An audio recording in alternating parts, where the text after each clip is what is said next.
Hotel Echo Lima Lima Oscar. Allow me to say a late good evening to you guys from Southeast London, England, from your host, your guy himself, the one and only and truly DLG repping. Should be able to do the intro right now. Anyway, I do apologize for being 5, 6 hours late. You know what they say, better late than never. Otherwise, welcome again to another match preview.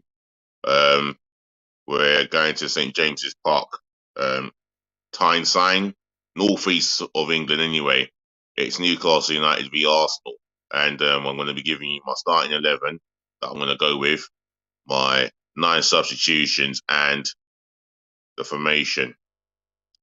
As it says at the bottom, last bit of paragraph. Also, don't forget to leave the notifications on. Thank you all. Other than that, yeah, or should I say otherwise, I'm going to be giving you my preview of this fixture. But before I get into it, yeah, make sure you show me love, joy, and respect by smashing the thumbs up like button for me, yeah? I do apologise for not showing up yesterday. I'm planning to do a Mikel Arteta protest. I was planning to do a Mikel Arteta pre-match conference review based on the Newcastle game and what was said.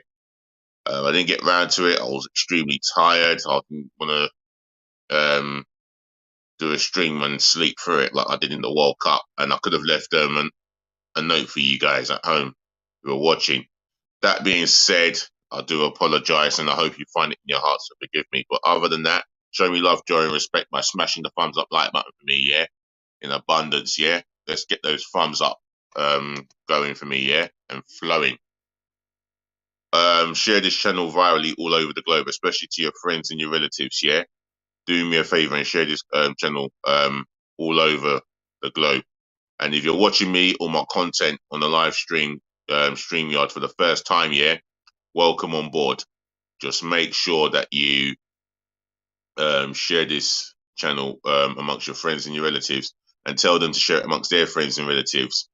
Another thing as well, if you've got an opinion, your prediction of the game, prediction of corners, prediction of throw-ins, etc., leave it in the comment section below, yeah? Your opinions, your ideas, your information, the team that you will go with and who you will not go with. Listen, leave it in the comment section below. As far as I'm concerned, my comment section is for positive feedback only, so keep it real, nice, but keep it respectful. Lastly, subscribe to the channel, yeah? Myself, DLG Repping. Smash that sub button for me, yeah? Left, right, and center, gloriously but passionately for me, yeah? I want to see over 1,000 subscribers and far and beyond. So get subscribing. Remember, if you do, Remember, if you do subscribe, yeah, I'll shout you out, yeah? So get subscribing to the channel. You might have to excuse me because I might need to drink. You know what? I'm going to need a drink. Do excuse me.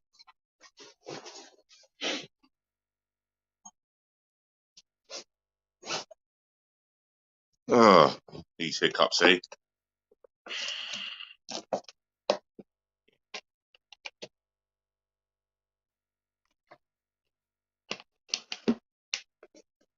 So do excuse me. Other than that, yeah, yeah, smash the subscribe button for me, left, right, and center. We can get to over 1,000 subscribers and over by the end of, well, by the middle or the end of this year. So get subscribing, really important. And I'll do my best to keep it consistent, which I haven't really. I've taken days off here, a day off here, day off there. Nah, it's not good enough. I know that from the heart. It's not good enough, and not acceptable. That being said, let's get into the starting 11 that I'm going to go with. My formation is a 4-3-3. It's an attacking formation. We all know now that Manchester City have won again.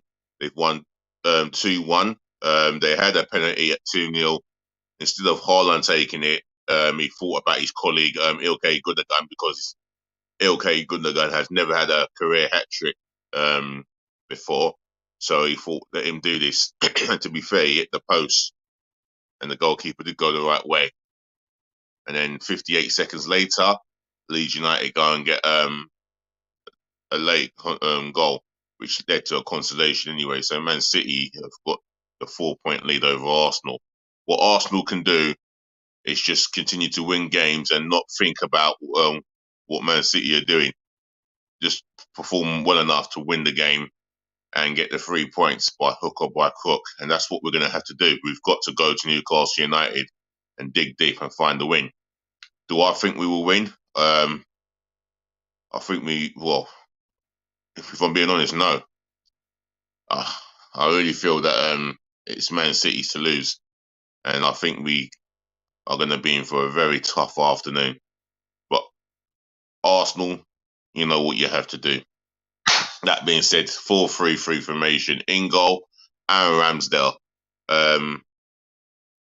made a number of good saves in his fixture last season, where we were poor in his fixture.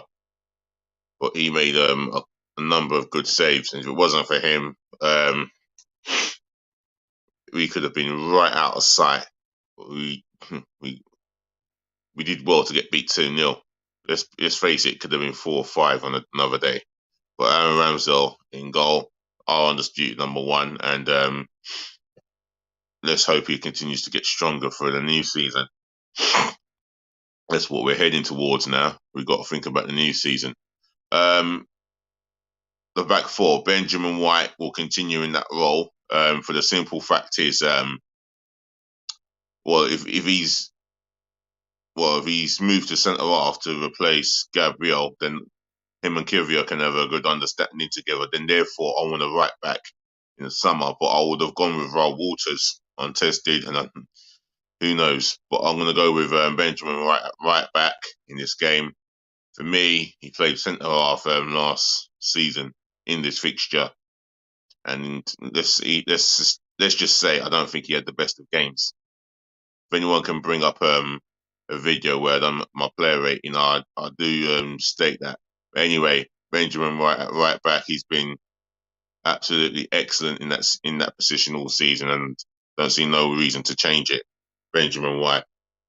Right, my centre half pairing, Jakub Kovia. If he starts, then I'll play him on the right hand side of the defence.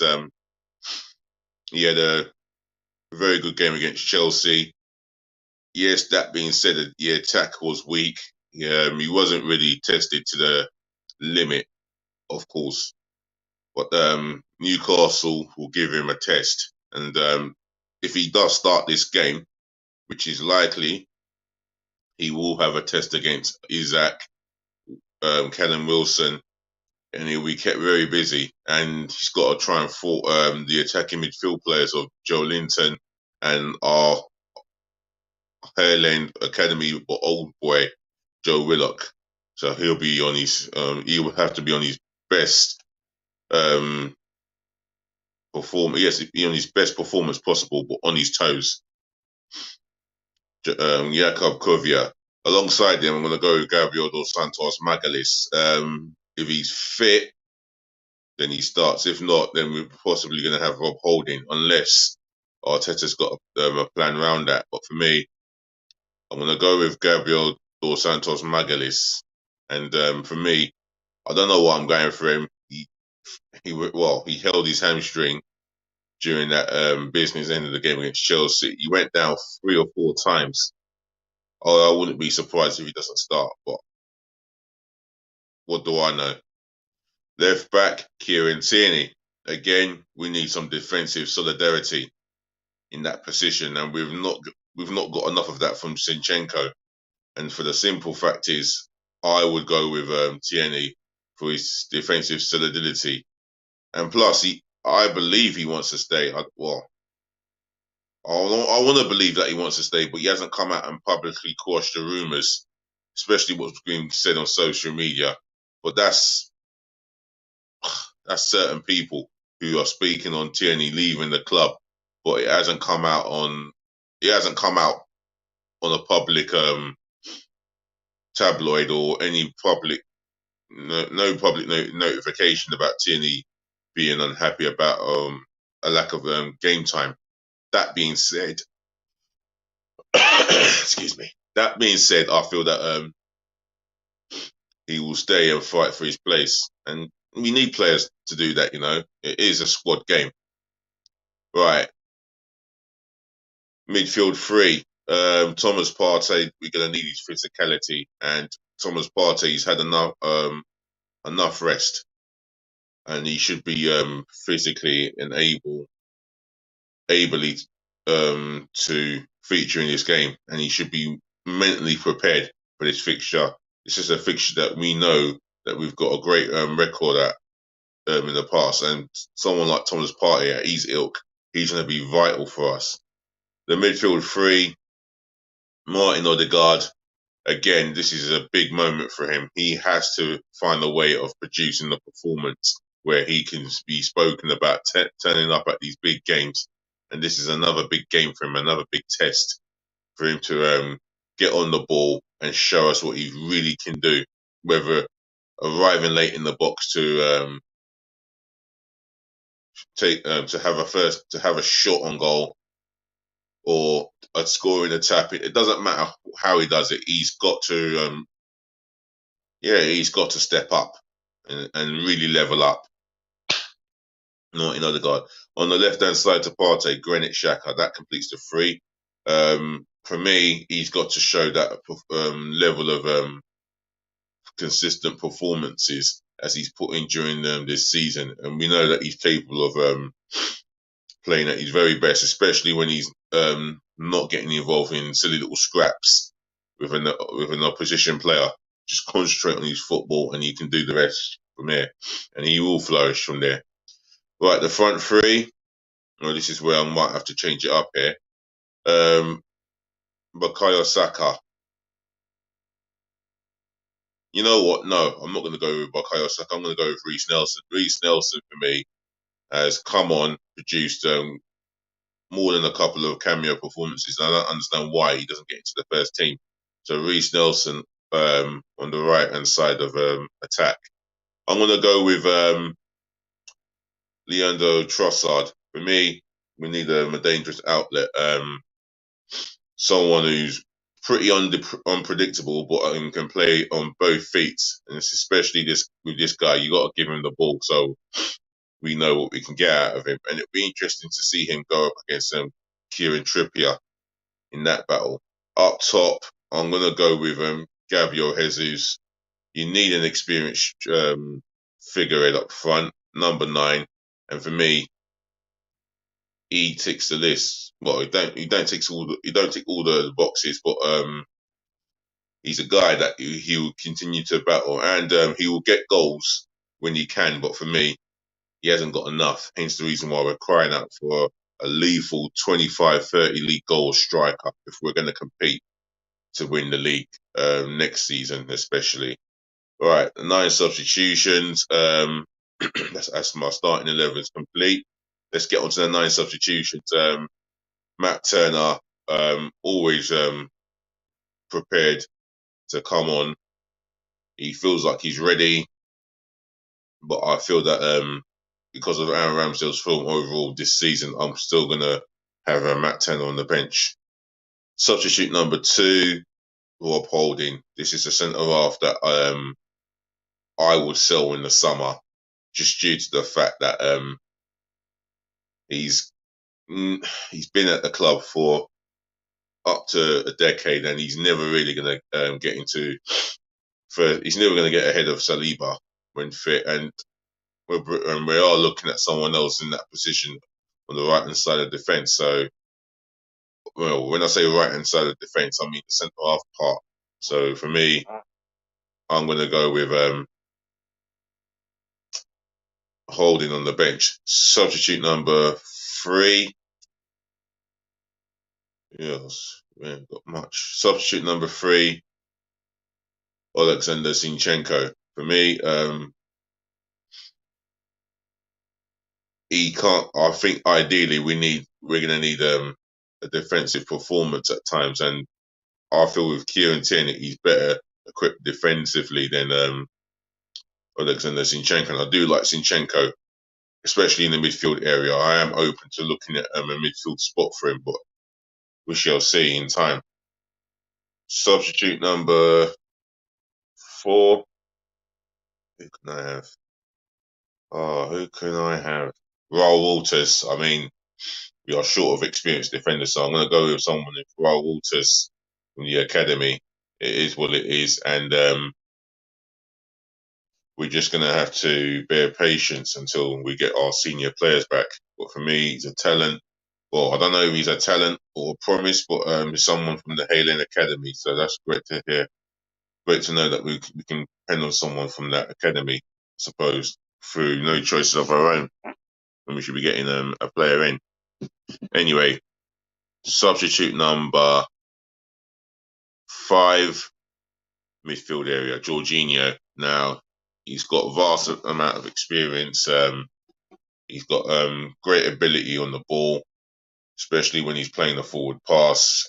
For me, he is a levels above El Neni, but not enough to say he'll get ahead of Partey every week. That being said, he brings a lot of experience and calmness with his position in play. But I'm having him on the bench. Substitute number 6, not Reece Nelson, Emil Smith Rowe.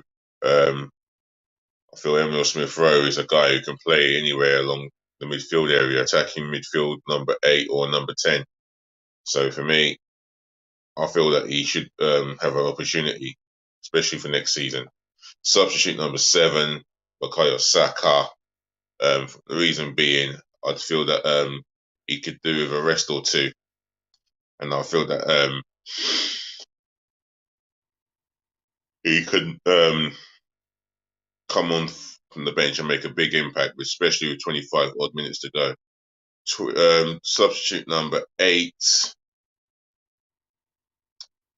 Substitute number 8, Gabriel Martinelli. Now, for me, he's lost his way a bit since the last few games. He hasn't been direct as much as I want him to, but I feel that I feel in a way that I'm making him suffer for the fact that Zinchenko hasn't helped him, but he's got to help himself at times and try express himself a lot more.